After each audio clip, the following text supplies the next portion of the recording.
స్థాయికి తీసుకొచ్చేస్తే తటస్థంగా ఉంటుంది, ఓటింగ్ అనేది నడుస్తుంది కదా బయట నుంచి. సో ఈ మాటల ట్రిక్స్ ప్లే చేయడం మొదలుపెట్టారు. ఏంటంటే మీరు కామనర్ ఏం కాదు, మీరు సెలబ్రిటీ. అరే మీకు 20 సంవత్సరాలు ఇండస్ట్రీలో ఉన్నప్పుడు మీకుంటే ఫ్యాన్ ఫాలోయింగ్ బేస్ డిఫరెంట్ కూడా ఆబ్వియస్గా. ఇప్పుడు నీకు చాలా క్లియర్ ఎగ్జాంపుల్ చెప్తా.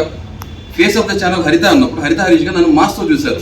ఓటింగ్ పెడితే 4,000 మంది ఏదైతే సబ్స్క్రైబర్స్ యూట్యూబ్లో ఉన్నారు ఆ టైంలో, ఇప్పుడు 6,000 చిల్లర ఉన్నారు. ఇన్స్టాగ్రామ్లో 47 ఫాలోవర్స్ ఉండేవారు, ఇప్పుడు 12,000 అయ్యారు. హరిత గారికి ఆబ్వియస్గా డెఫినెట్గా 10 ఓట్లు వస్తాయి, నాకు 1 ఓటు వస్తుంది కదా.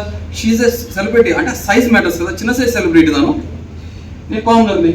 ఆ డిఫరెన్స్ డిస్టింగ్విషన్ అనేది మనకు తెలుసు, అంత క్లియర్ ఎవిడెంట్ కనపడుతుంది. బట్ ఆయన స్మార్ట్ ప్లే ఎలా ఉంటుందంటే మాటల టెక్నిక్స్. మీరు కూడా సెలబ్రిటీ, ఓకే స్మార్ట్గా అందరూ ఒకటే అని చెప్పాలని ట్రై చేస్తున్నారు, ఫైన్. కానీ మీకు ఓటింగ్ ప్యాటర్న్ మీకు అర్థమైపోతుంది ఏం జరుగుతుంది అనేది. ఇది ఫస్ట్. సెకండ్ పాయింట్, ఎగ్గు దొంగతనం జరిగినప్పుడు మాకు ఒక ఫార్మేట్ ఇచ్చారు. ఆ ఫార్మేట్ ఏం చెప్పారంటే మీరు ఓనర్స్, మీరు టెనెన్సీ పనులు చేయించుకోవచ్చు. ఎగ్గు దొంగతనం జరిగినప్పుడు నేను మీరు చూస్తుంటే నేను అంత పెద్ద సీరియస్ అవ్వాలా, అరే ఎగ్గు కోసం దొంగతనాలు జరుగుతున్నాయి, నేను అసలు నిజంగా షోకి వెళ్ళక ముందే నేను అనుకున్నా. నా ఫ్రూట్స్ కానీ ఎగ్స్ కానీ చీప్గా ఎక్కడ దాచుకోను, అక్కడే ఓపెన్గా పెడతా. ఆకలేస్తే తింటారు, లేదా చీప్గా బిహేవ్ చేస్తే దొంగతనం చేస్తారు, ఫైన్. అది వాళ్ళ వ్యక్తిత్వాన్ని వదిలేస్తాను అనుకున్నా. నేను నిజంగా గుడ్డు దాచుకోవాలి, ఇప్పుడు ఏం చేయాలి. అండ్ మోర్ ఓవర్ ఏంటంటే నేను చాలా నిబద్ధతతో ఉండే మనిషిని. 100 కేజెస్ ఉన్నవాడిని, వాళ్ళతో 81 కేజెస్ ఉన్నాయి. నేను వచ్చి రాగానే నేను చెక్ చేస్తున్నాను. బికాస్ నాకు కొన్ని ఛాలెంజెస్ ఉన్నాయి, ఫిజికల్ ఛాలెంజెస్. దాన్ని ఓవర్కమ్ చేసుకోవాలి. లేదంటే అరే వాట్ ఈ జర్నీ రా, ఏం ట్రాన్సిషన్ రా, ఏం ట్రాన్స్ఫర్మేషన్, ఇలా వచ్చారు, లౌడ్గా ఉన్నాడు లేకపోతే లావుగా ఉన్నాడు, లౌడ్ LOVED లౌడ్గా అయ్యాడు అని అనిపించుకోవాలి. అది నా ట్రూ పర్సనాలిటీ చూపించాలనుకున్నా. ఆ కమిట్మెంట్తో 1 మీల్ చేయాలనుకున్నా. OMAD right, I'm mad, I did OMAD right, అంతే సింపుల్. సో ఈ ప్రాసెస్లో గుడ్డు పోయినప్పుడు, గుడ్డు పోయిందని అందరూ ఎత్తుతున్నారు. మనీష్ కానీ మిగతా వాళ్ళంతా షీజా చాలా ఓవర్ రియాక్ట్ అయినప్పుడు ఈ రియాక్ట్ అవ్వాలి. మీరు అబ్జర్వ్ చేస్తుంటే నేను అరే ఎక్కడ పోయిందా అది ఇది సరదాగా ఫన్గా తీసుకుంటున్నా. తర్వాత అది చాలా ఎస్కలేట్ అయ్యి పాపం షష్ఠీ గారు కలం నీళ్ళు పెట్టుకుంటాం. మ్యాటర్ చాలా సీరియస్ నోట్లోకి వెళ్ళిపోయినప్పుడు నిజంగా పెద్ద మనిషి అన్నప్పుడు వయసు మీద పట్టడం కాదు, పెద్ద తరహాగా పెద్ద రకంగా ఉండాలి. కండువా వేసుకుంటేనో ఈ చేస్తే కాదు.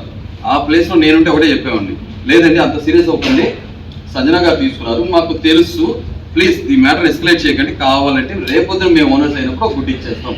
పాపం లేదంటే 5 months బేబీ ఉంది కాబట్టి ఆకలి సీన్ ఉంటుంది, దాని పెద్ద దీన్ని ఇష్యూ చేయగానే చెప్పాలి. ఇది పెద్ద తరహా పెద్దరికం.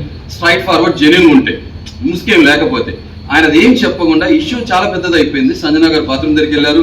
అంతకుముందు కూడా ఒక విషయంలో సంజన గారు నా మాటలకు విని ఫ్లోరాతో జరిగిన ఇన్సిడెంట్, బాత్రూమ్లో జరిగిన దానికి కొన్నిసార్లు ఏంటంటే మనం ప్రతి చోట అంటాం సరే సామధాన పేరు దండోపాయాలు వాడాలి కాబట్టి సామరస్యంగా సంజన గారు హ్యాండిల్ చేస్తే ఆమె ఒప్పుకుంది, కామ్ డౌన్ అయిపోయింది. అప్పుడు 13-14 మంది ఒకరి మీద వెళ్ళిపోతే అది రాంగ్ వెళ్తుంది. ఒక లేడీని సర్కిల్ అప్ చేశారు. సాఫ్ట్గా కొన్ని చోట్ల అంటే గొడ్డలు వాడాలి, కొన్ని చోట్ల గోటుతో కొట్టేయాలి, గోటుతో తీస్తే అయిపోయింది. అదే టెక్నిక్ సంజన గారి దగ్గర. సంజన గారు ఎమోషనల్గా కూడా మనం ఆన్సర్ తెచ్చుకోవచ్చు. ఎవరికి ఆన్సర్ చెప్పట్లేదు సంజన గారు, అది నా ఎగ్, నిజంగానే 2 eggs ఉడకపెట్టడం జరిగింది, దాంట్లో ఒక ఎగ్, మొత్తం 4 గుడ్లు. నా గుడ్డు మీరు తిన్నారు, ఫోన్లే నేను ఆ పూట పస్తుంటానని చెప్పి ఎమోషనల్గా ఒక వర్డ్ ప్లే చేస్తే ఆమె నవ్వినప్పుడు కొన్నిసార్లు మౌనం అర్థం కాకరం, ఆ నవ్వు నాకు అర్థమైపోయింది. దాన్ని సీరియస్ తీసుకోవాలి. కానీ తర్వాత బాత్రూమ్ నుంచి వచ్చి హరీష్ గారు గుడ్డు తిన్నాను, ఆయనకు ప్రాబ్లం లేదన్నప్పుడు బర్నీ గారు ఏం చేయాలి? ఓకే ఒప్పేసుకున్నారు కదా, మేము చూసాం తెలుసు అని చెప్పకుండా హరీష్ గారు మీకు తెలిసినప్పుడు ఎందుకు మాట్లాడదని మాటలు గారి స్మార్ట్ పీపుల్ అందరూ నేను అప్రిషియేట్ చేస్తాను.